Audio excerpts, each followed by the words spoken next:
Hello friends, welcome back my channel. कैसे हैं आप सभी?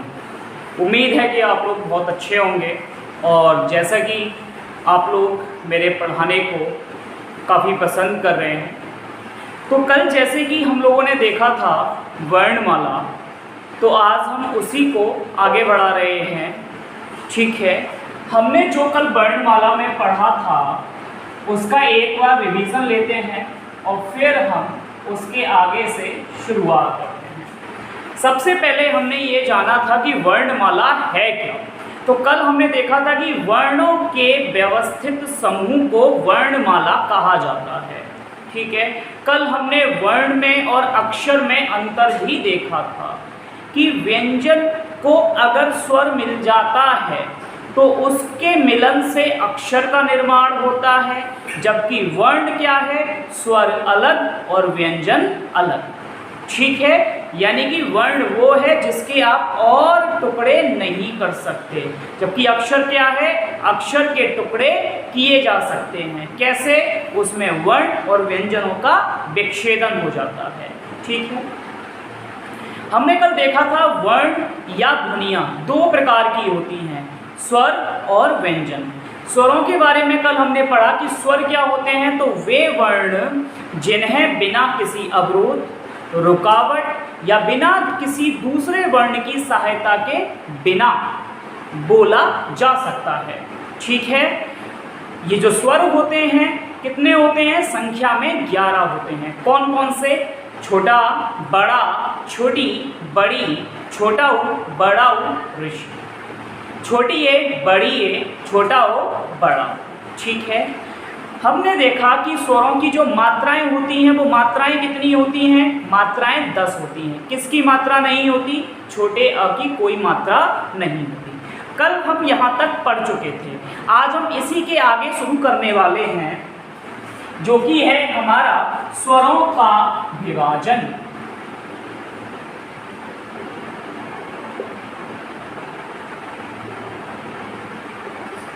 हमारा आज का जो टॉपिक है वो है स्वरों का विभाजन।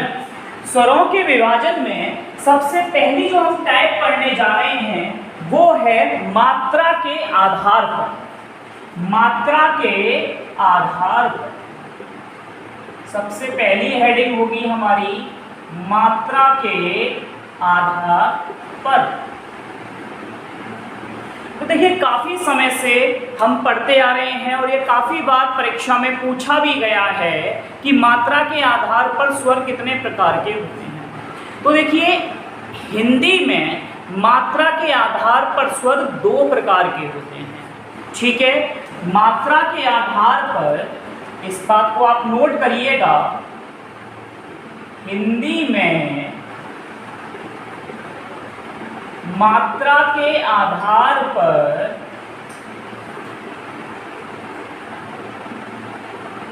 स्वरों को 2 भागों में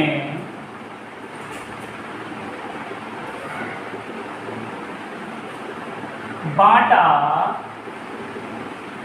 गया है। नंबर 1, ह्रस्व स्वर। क्या है?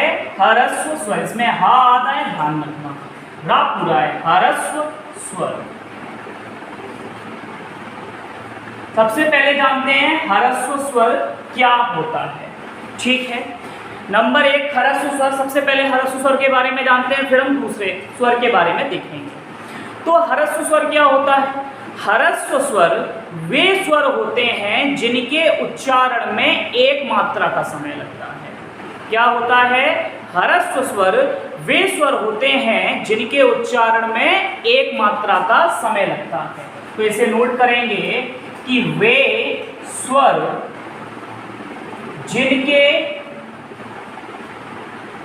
उच्चारण में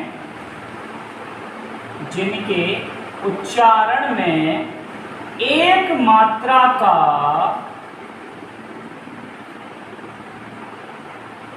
समय लगता है। जिनके उच्चारण में एक मात्रा का समय लगता है उन्हें हम क्या कहते हैं? ह्रस्व स्वर कहते हैं। ठीक है, वे स्वर जिनके उच्चारण में एक मात्रा का समय लगता है उन्हें क्या कहते हैं हम? ह्रस्व स्वर। इनकी संख्या कितनी है? इनकी संख्या, तो इनकी संख्या है बच्चों 4। अच्छा, कौन कौन से हैं ये? तो छोटा आ, छोटी ई, छोटा ऊ और ऋषि।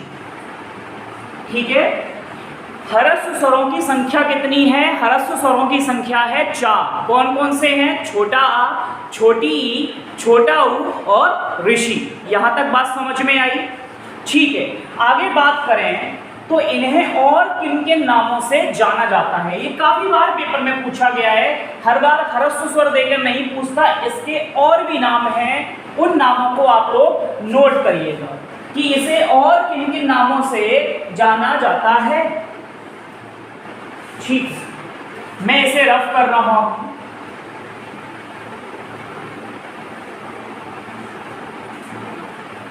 तो आप इसके आगे लिखेंगे कि इसे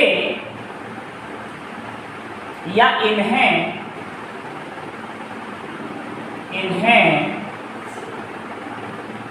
मूल स्वर,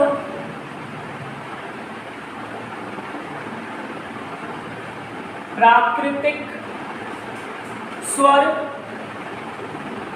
या नैसर्गिक, कुछ भी कह सकते हैं आप, प्राकृतिक या नैसर्गिक बात एक ही है। इन्हें मूल स्वर, प्राकृतिक या नैसर्गिक स्वर, जड़ स्वर,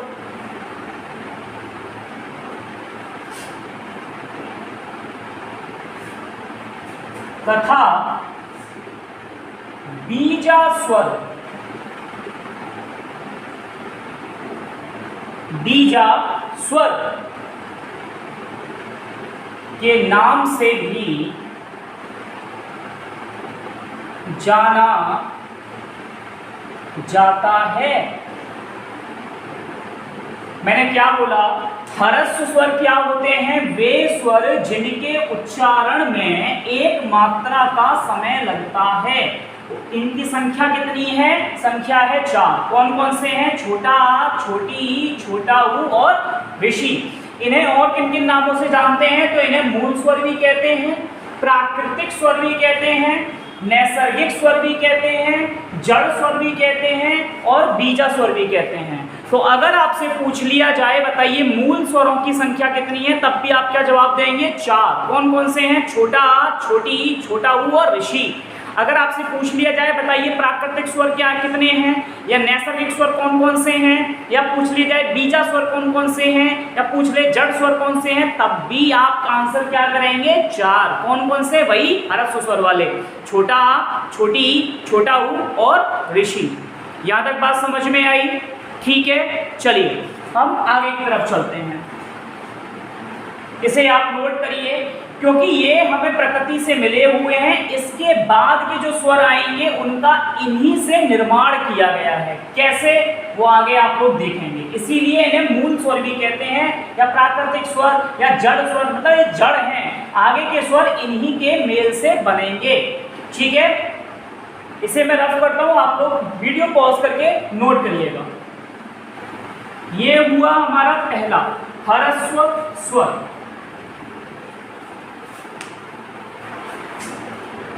अब हमारा दूसरा आता है दीर्घ स्वर। अच्छा, दीर्घ स्वर किसे कहते हैं? तो दीर्घ स्वर उन्हें कहते हैं जिनके उच्चारण में 2 मात्रा का समय लगता है, यानी कि इन्हें द्विमात्रिक भी हम कह सकते हैं। ठीक है, तो इसके लिखिएगा वे स्वर जिनके उच्चारण में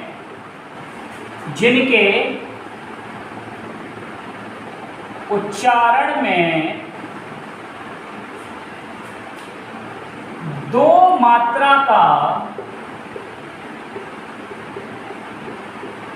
समय लगता है उन्हें दीर्घ स्वर कहा जाता है। अब बात आती है कि दीर्घ स्वर कौन कौन से होते हैं। तो ह्रस्व स्वर में कितने गए? 4, छोटा आ, छोटी ई, छोटा ऊ और ऋषि। तो बाकी के बचे हुए कहाँ जाएंगे? दीर्घ स्वर में जाएंगे। तो आ जाइए, कौन कौन से बचे? बड़ा आ, बड़ी ई, बड़ा ऊ, छोटी ए, बड़ी ए, छोटा ओ, बड़ा ओ। सही है। अब एक बात को ध्यान रखिएगा, बड़ा आ, बड़ी ई, बड़ा ऊ, छोटी ए, बड़ी ए, छोटा ओ, बड़ा ओ। ठीक है। तो जो पहले 3 है ना, ये वाले बड़ा आ, छोटी बड़ी ई और बड़ा ऊ, इनको हम कहते हैं मूल दीर्घ स्वर। इन्हें हम क्या कहते हैं? मूल दीर्घ स्वर। और इन्हें जो हम कहते हैं, इसे नोट करिएगा, इसे जो हम कहते हैं वो कहते हैं संयुक्त स्वर। क्या कहते हैं? संयुक्त स्वर। अगर कभी भी आपसे पूछने को आए कि संयुक्त स्वर कौन कौन से हैं, तो बड़ी, छोटी ए, बड़ी ए, छोटा ओ, बड़ा ओ। ठीक है। अगर मूल दीर्घ स्वर पूछने को आए तो बड़ा आ, बड़ी ई और बड़ा ऊ, ये मूल दीर्घ स्वर हैं। ठीक है। इस बात को आप ध्यान रखिएगा, इनके नाम बहुत इंपॉर्टेंट हैं। ये अगर दीर्घ स्वर पूछा, केवल दीर्घ स्वर बोला जाएगा तो आप मूल दीर्घ स्वर वाले का आंसर करेंगे। ठीक है। अगर संयुक्त दीर्घ स्वर पूछा जाएगा, आप इसे संयुक्त स्वर भी कह सकते हैं, या फिर आप चाहें तो संयुक्त दीर्घ स्वर भी इसका नाम लिख सकते हैं, इसमें कोई बुराई नहीं है। आप ये लिख लीजिए, संयुक्त दीर्घ स्वर। पर अगर केवल संयुक्त स्वर भी बोला जाएगा तब भी आप इसी बात का आंसर करेंगे, छोटी ए, बड़ी ए, छोटा ओ, बड़ा ओ। ठीक है। अब इनके और भी नाम है, वो लिख लीजिए। इसे हम कहते हैं सजातीय संधि स्वर, और इसे हम कहते हैं विजातीय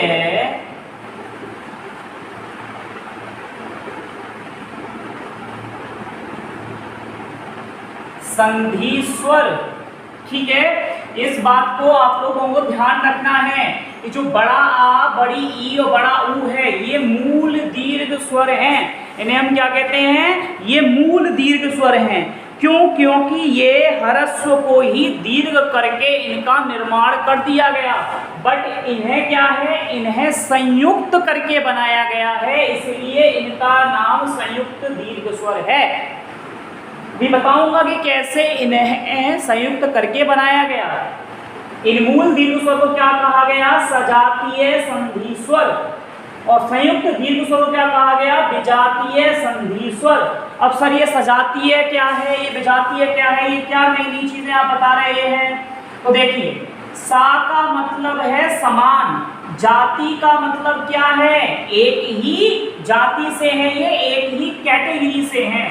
बी का मतलब है विषम, ठीक है, यानी कि विषम जाति से मेल होने पर जब दीर्घ स्वर बने तो उन्हें कहा गया विजातीय संधि स्वर। मतलब समान जाति के स्वरों का मेल हुआ, समान जाति के मतलब एक जाति के, यानी कि एक जैसे स्वरों का मेल जब हुआ तो उससे बने सजातीय संधि स्वर। तो देखिए, जैसे अगर मैं बड़े आ की बात करूं तो ये बड़े आ का निर्माण कैसे हुआ? तो बड़े आ का निर्माण हुआ छोटे आ प्लस छोटे आ को जोड़कर। बड़ा आ कैसे बना? छोटे आ को छोटे आ से जोड़कर। तो ये अ को आ से ही जोड़ा गया, यानी कि ये समान जाति हुई कि नहीं हुई? ठीक है। इसी प्रकार अगर मैं बात करूं कि बड़ी ई कैसे बना, अगर बड़ी ई की बात की जाएगी तो ये कैसे बना? तो छोटी ई को छोटी ई से जोड़कर। कैसे बना? छोटी ई को छोटी ई से जोड़कर। तो ये भी आपस में समान जाति के हुए, समान है छोटी ई प्लस छोटी ई। इसी प्रकार बड़ा ऊ का निर्माण कैसे हुआ, तो छोटे ऊ को छोटे ऊ से जोड़कर। तो सजातीय संधि स्वर क्यों कहा गया, क्योंकि ये समान जाति के स्वरों का इसमें मेल हुआ। यहां तक बात समझ में आ रही है आप लोगों को? चलिए, बहुत अच्छी बात। अगली बात आती है, इनको विजातीय क्यों कहा गया। देखिए, तो जो बात है छोटी ए का निर्माण कैसे हुआ, तो इसमें अ प्लस ई का मेल हुआ। इसमें किसका मेल हुआ? अ प्लस ई का मेल हुआ, उससे छोटी ए का निर्माण हुआ। ठीक है। इसी प्रकार बड़ी ए का निर्माण कैसे हुआ, तो बड़ी ए का निर्माण हुआ अ में छोटी ए को जोड़कर। ठीक है, ये तो विजातीय था ही था, ये आपस में अलग अलग हो गए। तो छोटी आ में जब ए को जोड़ा गया तब जाके बड़ी ए का निर्माण हुआ। तो छोटी ए का निर्माण कैसे हुआ, छोटे आ में छोटी ई को, जब वो अलग अलग है, ये एक जैसे नहीं है। अगर ई होते तो सजातीय हो जाते, अ होते तो सजातीय हो जाते, अगर समान दिखेंगे तो सजातीय होंगे। इसी प्रकार अगर मैं बात करूं कि छोटे ओ का निर्माण कैसे हुआ, तो छोटे ओ का निर्माण हुआ अ में ऊ को जोड़कर। इसी प्रकार बड़े ओ का निर्माण कैसे हुआ, तो बड़े ओ का निर्माण हुआ अ में छोटे ओ को जोड़कर। आप देख रहे हैं कि ये क्या है, अलग अलग हैं, इसीलिए इन्हें विजातीय संधि स्वर भी कहा जाता है। परीक्षा में हर बार पूछा जाता है कि बताइए मूल दीर्घ स्वर क्या है, तो बच्चा कंफ्यूज हो जाता है कि दीर्घ स्वर तो सारे के सारे मैंने पढ़ रखे हैं कि बड़ा आ, बड़ी ई, बड़ा ऊ, छोटी ए, बड़ी ए, छोटा ओ, बड़ा ओ, पर उसे ये अंदर वाली जो बात है कि भाई मूल दीर्घ स्वर और इसमें संयुक्त दीर्घ स्वर दो भागों में विभाजित किया गया है इसे। तो ये पहले जो तीन होते हैं ये मूल दीर्घ स्वर होते हैं और बाकी के बचे हुए चार जो होते हैं वो संयुक्त दीर्घ स्वर होते हैं। इस मूल दीर्घ स्वर को सजातीय संधि स्वर भी कहा जाता है। क्यों कहा जाता है? क्योंकि ये समान जाति के स्वरों के मेल से बने। बड़ा आ छोटे आ प्लस छोटे आ से बना, बड़ी ई छोटी ई प्लस छोटी ई से बना, बड़ा ऊ छोटे ऊ प्लस छोटे ऊ से बना। इनको विजातीय क्यों कहा गया? क्योंकि ये अलग अलग जाति के स्वरों का मेल करना पड़ा। छोटी ए बना बट छोटे आ और छोटी ई से, बड़ी ए बना छोटे आ प्लस छोटी ए से, ओ बना छोटे आ प्लस छोटे ऊ से, और बड़ा ओ किससे बना, तो अ प्लस छोटे ओ से। यहाँ तक बात समझ में आई आप लोगों को? ये नोट करिए, मैं आपको पूरा गारंटी देके इस बात को कह रहा हूँ कि जो मैं आपको पढ़ा रहा हूँ वो पूरी तरीके से आपके लिए पर्याप्त होगा। गारंटी है, आप किसी भी किताब के क्वेश्चन उठा के देख लीजिएगा, कहीं के भी। ठीक है, वैसे कंपटीशन के लिए आदित्य पब्लिकेशन की बुक सर्वश्रेष्ठ मानी जाती है प्रैक्टिस के तौर पर।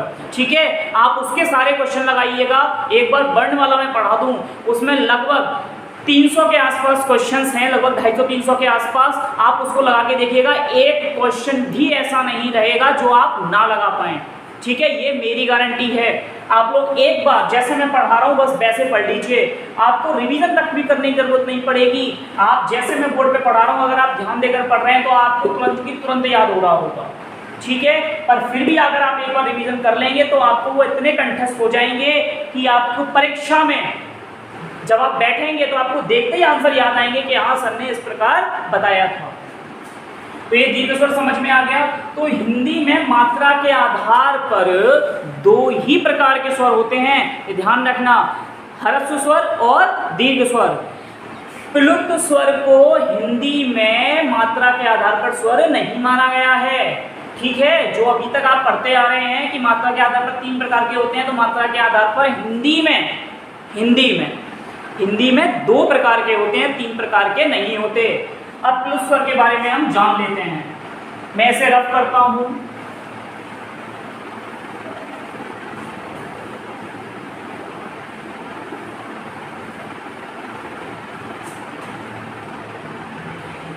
तो आप हेडिंग लगा के लिखेंगे आगे,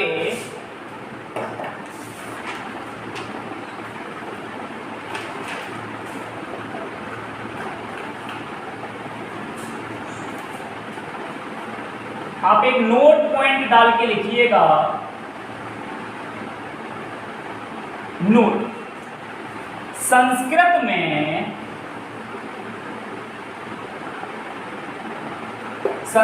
में इसका एक तीसरा भेद भी है। तीसरा भेद भी है जिसका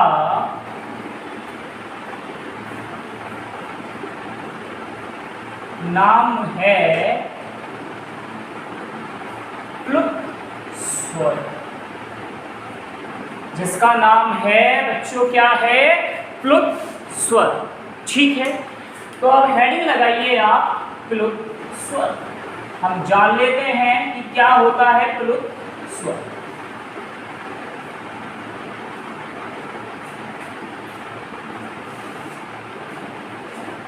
लिखिए, वह स्वर जिसके उच्चारण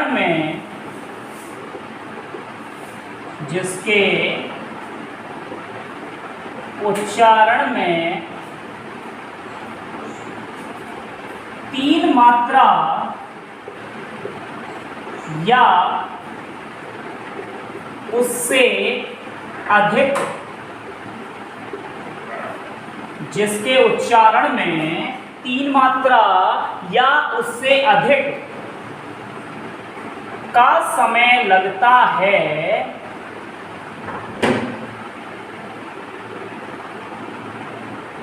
उसे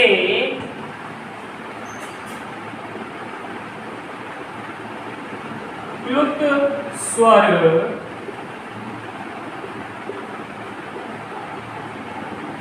कहते हैं।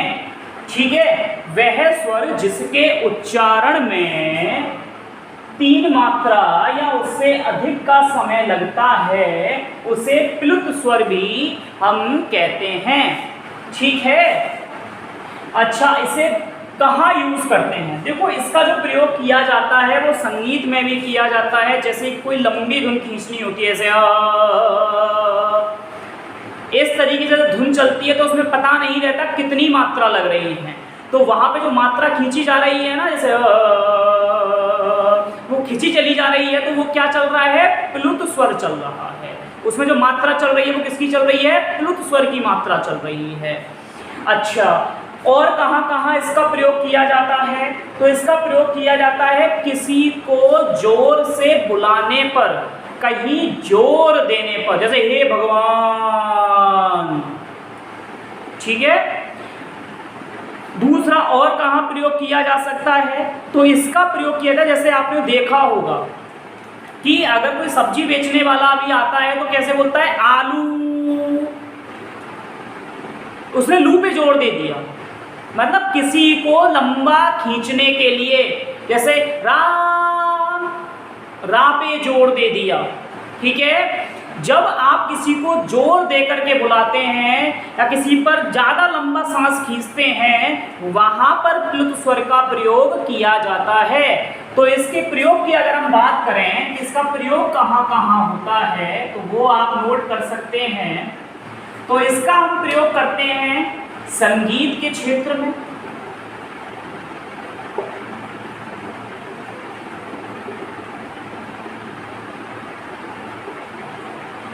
और लिख सकते हैं आप दूर खड़े किसी व्यक्ति को बुलाने में,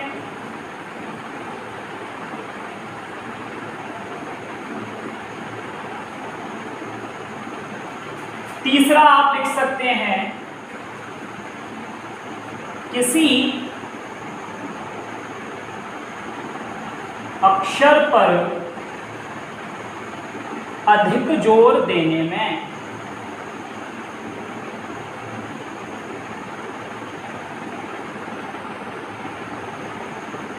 किसी अक्षर पर अधिक जोर देने में, जैसे मैंने बताया अभी कि आलू ले लो। अब सब्जी वाला क्या होता है? उसको खींचता रहता है, उसको खींचता रहता है। अब खींचता रहता है तो क्या है? वो जोर दे रहा है। जैसे लोहे, तो इस तरीके से ये जो बेच रहा है लोहे कबाड़े वाला, वो क्या कर रहा है, प्लुत स्वर का उपयोग कर रहा है। जैसे अयो रे, तो क्या कर रहे हो आप, रे पे जोर दे रहे हो। तो एक बात का हमेशा ध्यान रखना कि जो प्लुत स्वर जो लगाया जाता है वो दीर्घ स्वर पर लगाया जाता है। किस पर लगाया जाता है, दीर्घ स्वर पर। जैसे कि इसके लिए एक बहुत ही फेमस है, मैं उसे बता देता हूं आप लोगों को, इसे मिटाता हूं, आप लोग इसे नोट करिएगा।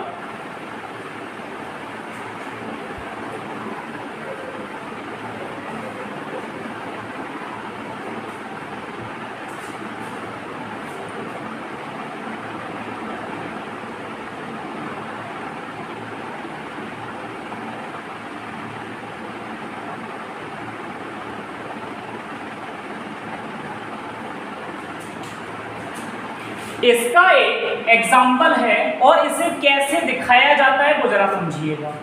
प्लुत स्वर को दिखाने के लिए क्या करते हैं, जिस अक्षर पर आपको जोड़ देना है उसके बाद में 3 लिख दिया जाता है। जैसे कि जब आपने देखा होगा, जब हम मेडिटेशन करते हैं ओ,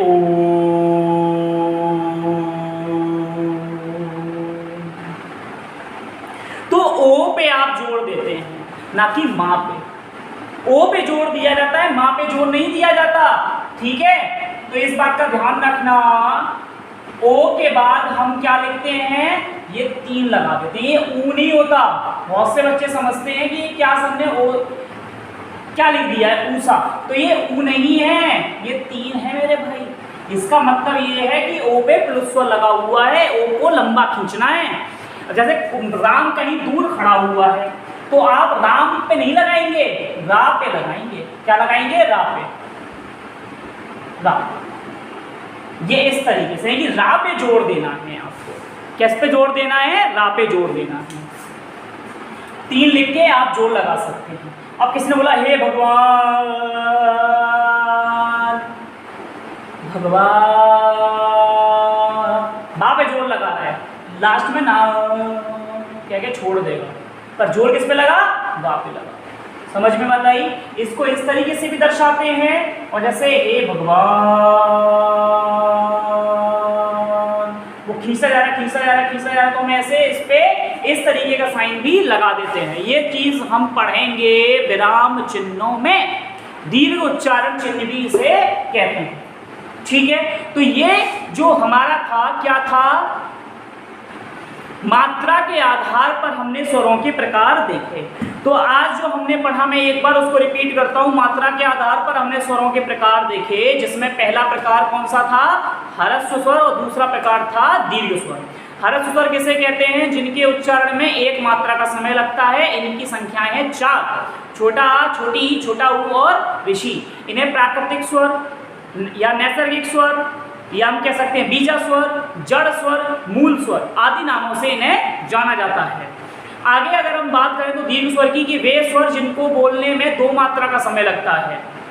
कौन कौन से हैं, बड़ा आ, बड़ी ई, बड़ा ऊ, छोटी ए, बड़ी ए, छोटा ओ, बड़ा ऊ। जिसमें बड़ा आ, बड़ी ई, बड़ा ऊ, ये क्या है, मूल दीर्घ स्वर हैं, जिन्हें सजातीय संधि स्वर भी कहा जाता है। और जो बाकी के बचे, छोटी ए, बड़ी ए, छोटा ओ, बड़ा ओ, इन्हें संयुक्त दीर्घ स्वर या विजातीय संधि स्वर भी कहा जाता है। आगे हमने पढ़ा था प्लुत स्वर के बारे में, जिसमें क्या होता है, जिसमें कम से कम 3 मात्रा का, और इससे पता नहीं कितनी मात्रा का समय लगेगा, पर 3 मात्रा या उससे अधिक का समय लगता है, उसे प्लुत स्वर कहते हैं। पर ये जो प्रयोग किया जाता है, संस्कृत में प्रयोग किया जाता है, इस बात का आप लोग ध्यान रखना। हिंदी में इसका प्रयोग नहीं होता। प्रयोग ना होने का मतलब ये है सीधा सीधा कि ये संस्कृत भाषा का है भेद, हिंदी में ये भेद नहीं है, ठीक है। तो आज के लिए हम इसे यहीं पे रोकते हैं। आप जो मैंने आज आपको पढ़ाया है, एक बार अच्छे से इसका रिवीजन करिए, फिर कल मिलते हैं हम आपकी अगली क्लास में, ठीक है। बस मैं आपसे यही कहूँगा कि अगर आपको वीडियो पसंद आ रही है तो प्लीज़ आप इस वीडियो को शेयर करिए और इस चैनल को आगे बढ़ाइए, अपना प्यार दीजिए, इस चैनल को सपोर्ट करिए। आज के लिए इतना ही, फिर मिलते हैं।